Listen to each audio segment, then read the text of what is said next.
So let's get this started. Our first storyteller is like I said, a podcaster and a comedian. He's got a really great story to tell, and his name is Travis Clark.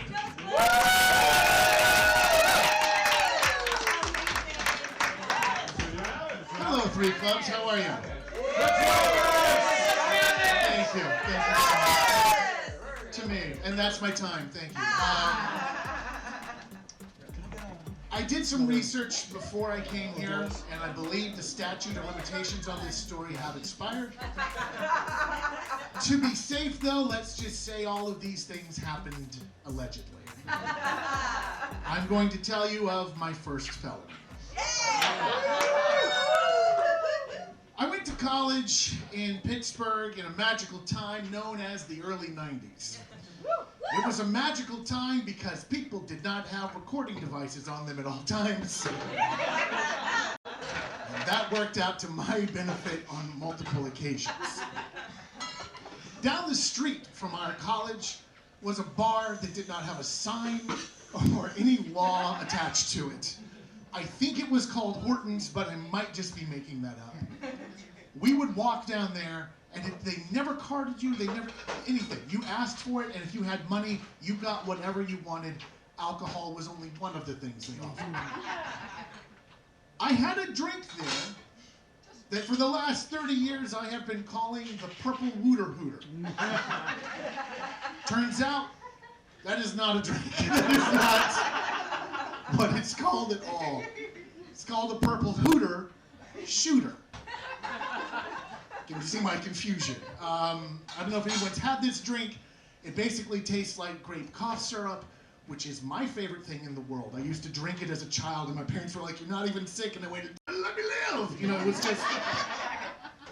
So you're supposed to drink this in a shot.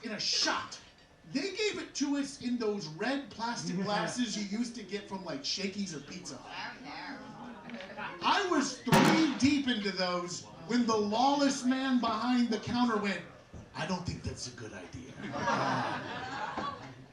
And I said, "You don't tell me, I tell you."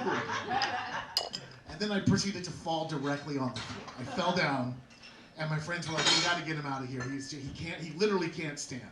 So I'm being shuffled out. My friend Tim had the unfortunate duty of being both my friend and my roommate. So he was the most in charge of me because I had the keys. So we walk outside. It was about this time of year. And if you've never, if you're like me and have grown up only in Southern California, weather is a surprise. Like, it's not what you expect.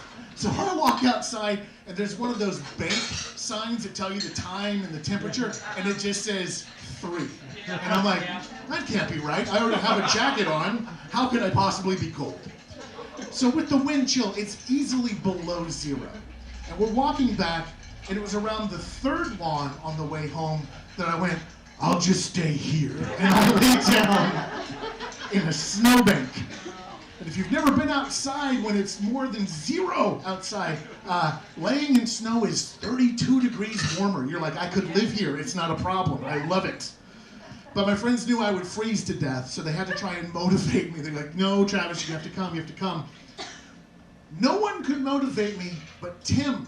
Tim was the only one who found the magic words. He said to me, "Travis, what would Jean-Claude Van Damme do?" At this period in my life, I was very much a Jean-Claude Van Damme fan. I would say ironically, but I know his work way too well for that to be irony. So when he asked me that, I did something I have not done before or since. I did a perfect set of parallel splits, and I said, "It is time for action, cut to me!" And I stood up and started running. And Tim goes, "Fuck." Everyone else is like, "We're going home." And Tim's like, "Well, he's my roommate, I have to go find him." I don't run towards where we live. I run into the wilderness. I don't know where I'm going around, like, there's a park, there's this random park, and I'm like running through trees. Tim eventually catches up to me. I'm sitting in a tree. And he goes, "Hey man, I think we should probably start heading home." And I went, "Fuck that, we're stealing a flag."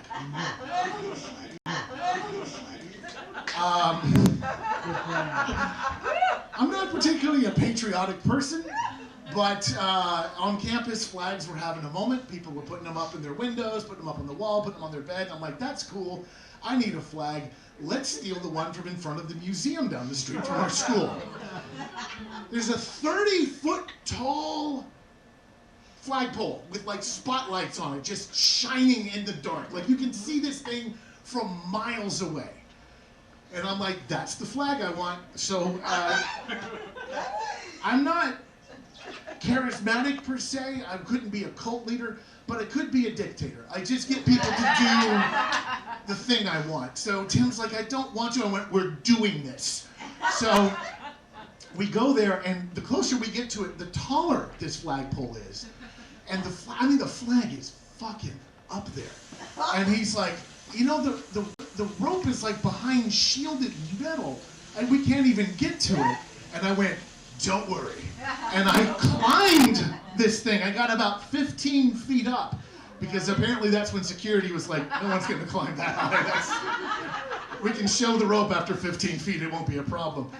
And I don't know how I did this. I produced a knife. I don't know from where. And I cut the rope, put the knife in my mouth, and jumped down. And Tim went, where the fuck did you get a knife? And I said, don't worry about it. We start hearing this noise. That is the sound of really the size of a sheet that would move a clipper ship that is coming down from the top of this pole. This flag, if it were in this room, would not fit in this room. I'm watching this thing come down. I'm like, oh, I have overestimated my desire for flags and the dimensions of this flag. And it comes down, and it's hooked into the rope with these metal hooks that go into metal eyelets. And I'm trying to pull on this thing, and he goes, we can't, I don't. And I went, I'm gonna climb. So I climb back up, and I unhook it, and like I fall like Hans Gruber in Die Hard. I just let go and just kind of start doing this. And I tell Tim while I'm at the top, Tim, you gotta keep a lookout. I think the heat's on us at this point. So I fall, and I land in one of those hero lands where like you're on one knee, like one like this.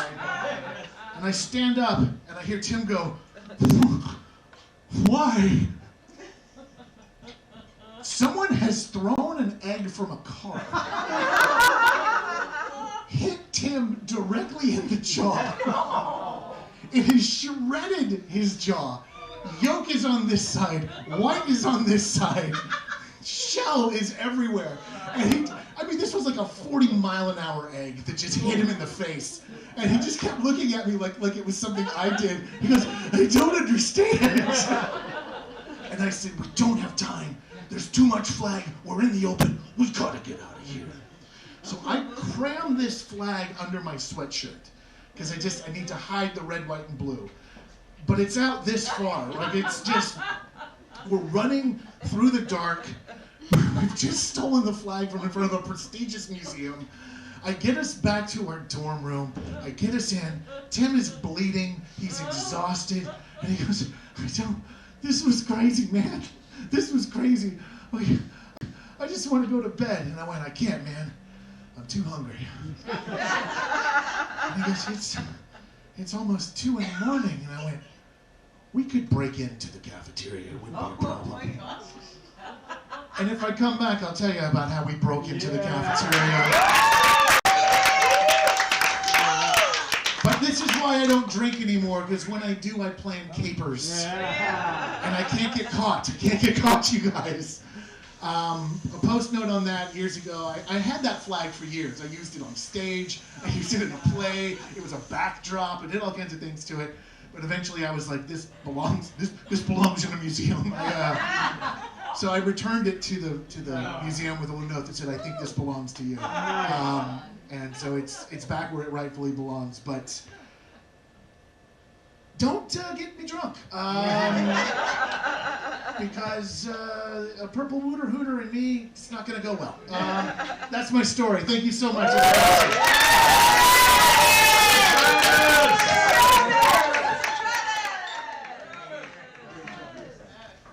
Amazing. Love it. Amazing. To Trevor!